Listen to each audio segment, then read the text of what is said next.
दोस्तों कैसे हैं आप सब। उम्मीद करता हूँ कि सब अच्छे से होंगे।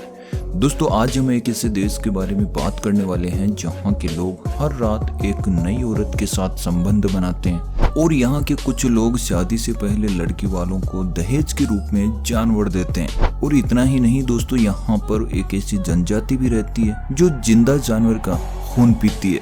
तो दोस्तों जानेंगे इस देश से जुड़े कुछ ऐसे ही इंटरेस्टिंग फैक्ट्स जो शायद आप अभी तक नहीं जानते, और साथ ही बताएंगे कि अगर आप यहाँ घूमने के लिए जाना चाहें तो कितना खर्च आएगा और किस समय घूमने के लिए जाना चाहिए। तो बने रहें वीडियो में अंत तक। और अगर आपने अभी तक चैनल को सब्सक्राइब नहीं किया है तो प्लीज जल्दी से चैनल को सब्सक्राइब कर लें ताकि आने वाले वीडियोस आप बिल्कुल भी मिस ना करें। जी हाँ दोस्तों, आज हम बात कर रहे हैं केन्या देश के बारे में। दोस्तों इस देश का नाम यहाँ के एक पहाड़ केन्या के नाम पर रखा गया है। 5,80,367 वर्ग किलोमीटर में फैला यह देश क्षेत्रफल के हिसाब से दुनिया का 48वां सबसे बड़ा देश है और इस देश की जनसंख्या 5,50,00,000 है और जनसंख्या के हिसाब से यह 29वें नंबर पर आता है। दोस्तों इस देश की करेंसी केनियन शिलिंग है, जिसे भारतीय मुद्रा से कंपेयर करें तो एक भारतीय रुपए बराबर 1.45 केनियन शिलिंग होते हैं। दोस्तों इस देश की जनसंख्या का 28% हिस्सा शहरों में और बाकी 72% हिस्सा गाँव में रहता है। और जानकारी के लिए आपको बता दूं कि इस देश पर ब्रिटिश लोगों ने 1890 से 1963 तक राज किया था और 12 दिसंबर 1963 को इसे यूनाइटेड किंगडम से आजादी मिली। दोस्तों इस देश की राजधानी नैरोबी है जो इस देश का सबसे बड़ा शहर भी है। और दोस्तों इस देश का दूसरा सबसे बड़ा शहर मोम्बासा है, जिसके बारे में यह कहा जाता है कि इसे 900 ईसा पूर्व में बसाया गया था। दोस्तों इस देश के लोग लॉन्ग डिस्टेंस रनिंग में काफी आगे हैं और लॉन्ग डिस्टेंस रनिंग में इस देश के लोगों ने काफी मेडल जीते हैं। दोस्तों केन्या मुख्य रूप से यहाँ के आइकॉनिक अफ्रीकन सफारी और मसाई ट्राइब के लिए दुनिया भर में काफी मशहूर है। यहाँ की मसाई जनजाति का अपना ही एक यूनिक कल्चर और यूनिक पहनावा है। दोस्तों यह जनजाति केन्या और इसके पड़ोसी देश तंजानिया के उत्तरी हिस्से में भी रहती है। इस जनजाति की भाषा मा है जो नीलोहारण से बनी है और इस तरह से बोली जाती है। इसके साथ ही यहाँ के लोग स्वाही भाषा का भी इस्तेमाल करते हैं। दोस्तों केन्या में इस जनजाति की जनसंख्या लगभग 4,30,000 है और आपको जानकर हैरानी होगी कि इस जनजाति के मर्द कई शादियां करते हैं और इनकी जितनी भी पत्नियां होती है वह अलग अलग घरों में रहती है और हर पत्नी से इन्हें लगभग 4 से 5 बच्चे पैदा होते हैं। इसी वजह से एक पुरुष के कम से कम 15 से 20 बच्चे होते हैं, यानी कि वह क्रिकेट में बड़ी आसानी से अपनी एक टीम उतार सकता है।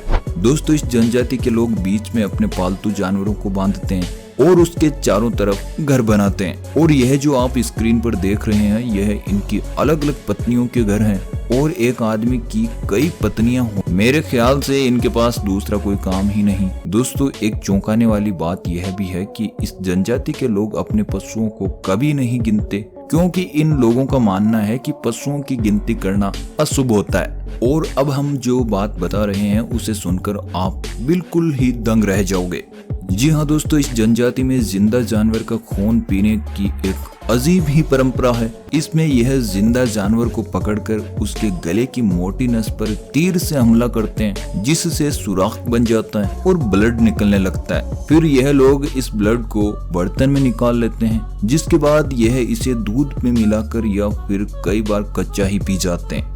दोस्तों अब आप सोच रहे होंगे कि यह लोग ऐसा क्यों करते हैं, तो इसमें इन लोगों का कहना है कि इन्हें इससे काफी एनर्जी मिलती है और प्रेग्नेंट औरतों के लिए भी यह इसे काफी फायदेमंद बताते हैं। लेकिन इसमें मेरा मानना है कि ब्लड को इस तरह से पीना बिल्कुल भी सही नहीं है। इसके कई नुकसान हैं जो आगे कभी किसी दिन वीडियो में हम आपको जरूर बताएंगे।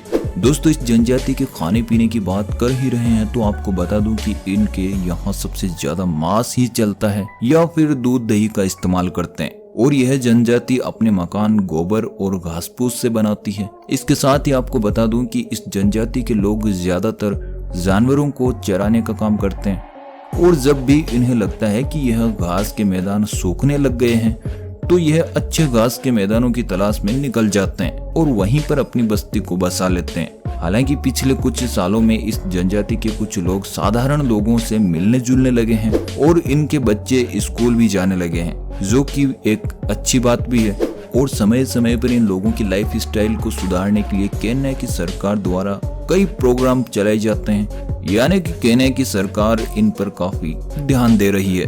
दोस्तों, जैसा कि मैंने आपको बताया कि इस देश में कई ऐसे लोग भी रहते हैं जो शादी में दहेज के तौर पर लड़की वालों को जानवर देते हैं, और इन जानवरों की संख्या कम से कम 10 गाय से शुरू होती है। दोस्तों, आपने ग्रेट रिफ्ट वैली के बारे में तो सुना ही होगा, जो कि इसी देश में स्थित है। इसके बारे में ऐसा कहा जाता है कि इसका निर्माण 20 मिलियन साल पहले पृथ्वी की प्लेट खिसकने के कारण हुआ था। दोस्तों, आज के समय में जहां आपको हर जगह बाइक्स और कार देखने को मिलती है, वहीं केन्या में एक ऐसा आइलैंड है जहां पर किसी भी प्रकार की कार मौजूद नहीं है। जी हाँ दोस्तों, इस आइलैंड का नाम है लामू आइलैंड, जिसे यूनेस्को ने वर्ल्ड हेरिटेज साइट भी घोषित किया हुआ है। दोस्तों, यहाँ पर घूमने के लिहाज से एक खूबसूरत जगह है मसाई मारा नेशनल रिजर्व। इसे वहाँ के लोकल लोग मारा नाम से भी जानते हैं, और इसका यह नाम यहाँ की मसाई जनजाति के नाम पर ही रखा गया है।